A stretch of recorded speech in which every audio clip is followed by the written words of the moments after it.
জনাব মোহাম্মদ খন্দকার শাহজাহান কবির উপস্থিত হয়েছেন। বটবাড়ি ইউনিয়নের সাবেক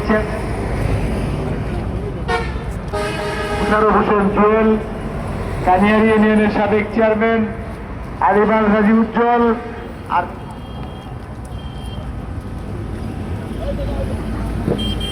মাঝে উপস্থিত হয়েছেন কাঁঠাল ইউনিয়নের বর্তমান চেয়ারম্যান জনাব নুরে আলম সিদ্দিকী আলম,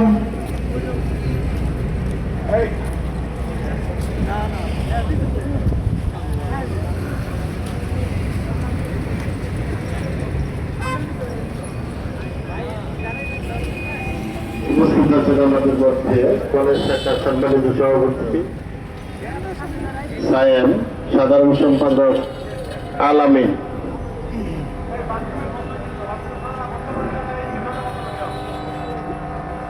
জাতীয়তাবাদী textile engineering institution of Bangladesh.